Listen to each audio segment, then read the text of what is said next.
Bonjour les enfants, j'espère que vous allez bien. Nous revoilà encore une fois dans une capsule de maths. Aujourd'hui, on va corriger ensemble les problèmes. Commençons par le problème 1. Je vous lis le problème. Un avion doit transporter 416 personnes en 4 fois. À chaque voyage, toutes les places sont occupées.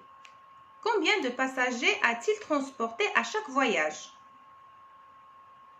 Alors, pour résoudre un problème, les enfants, il faut d'abord bien lire le problème et marquer les données utiles. Et bien sûr, barrer les données inutiles. Alors, est-ce qu'il y a des données inutiles? Non, il n'y a pas de données inutiles. Il n'y a que de données utiles. Les données utiles sont 416 personnes et 4 fois. Alors, l'avion va transporter 416 personnes en 4 fois. En 4 fois, c'est-à-dire, on va partager 416 en 4. Diviser 416 par 4. Donc, on va se rappeler ensemble la division en colonne. 416 divisé par 4. 416, c'est le dividende. Et 4, c'est le diviseur. Donc, on va chercher le quotient et le reste. Alors, 416 divisé par 4.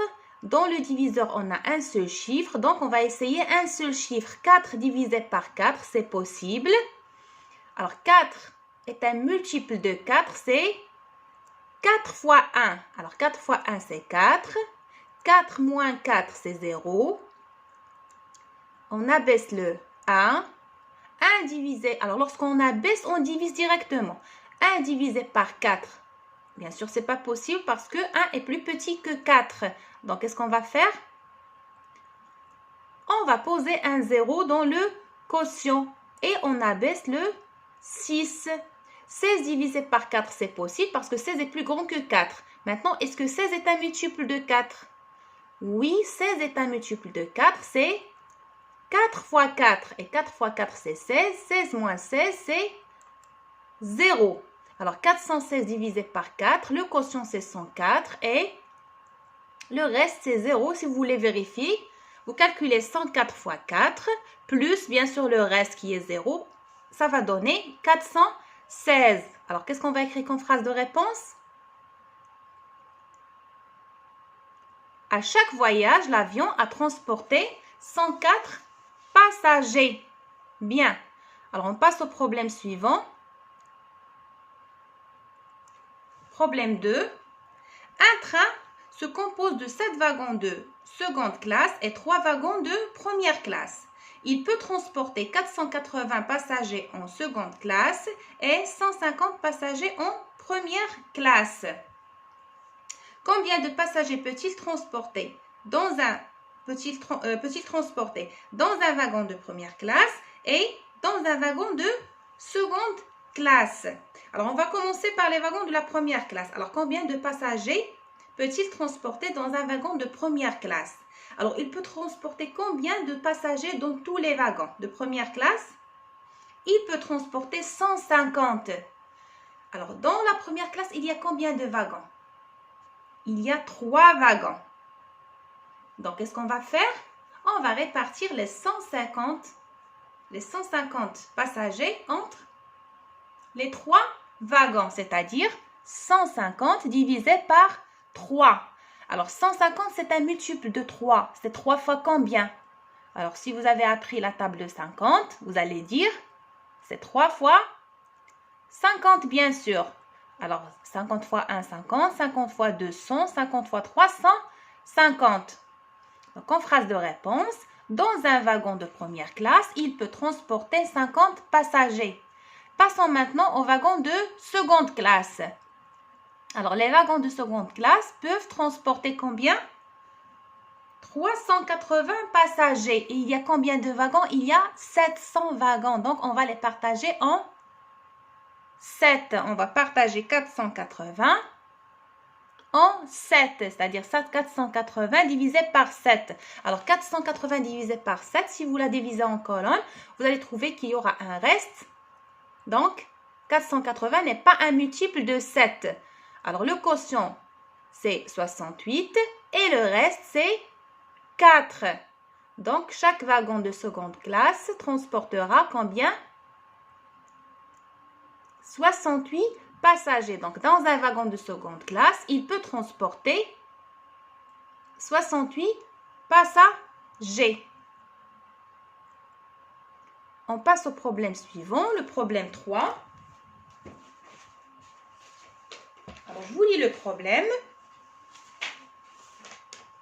Dans un magasin de vêtements, Monsieur Hilmi achète un pantalon à 50 €, une chemise valant 26 € et un blouson d'une valeur de 187 €. Il ne paie que 250 €. Alors, calcule le montant de la remise consentie par le vendeur à Monsieur Hilmi. Alors, il a acheté un pantalon, une chemise et un blouson. Et il n'a payé que 250. Alors, pour connaître le montant de la remise, qu'est-ce qu'on va faire?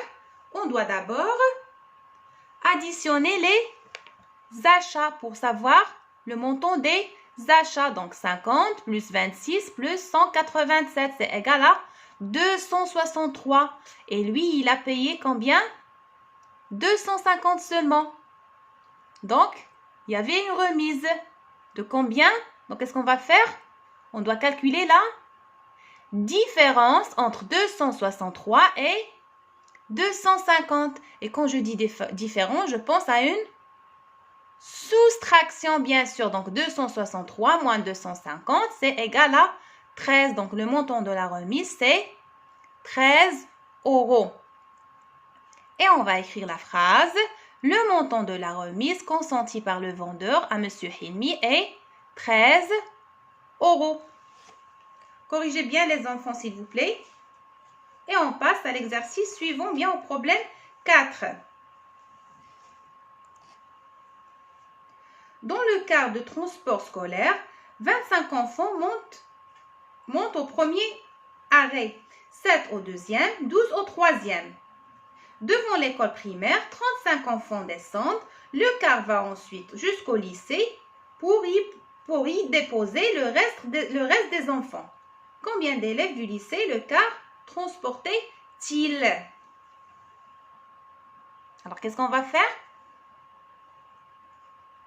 On va d'abord calculer le nombre d'enfants dans ce car. On a 25 enfants qui sont montés au premier arrêt, 7 au deuxième et 12 au troisième. Donc, 25 plus 7 plus 12, c'est égal à 44.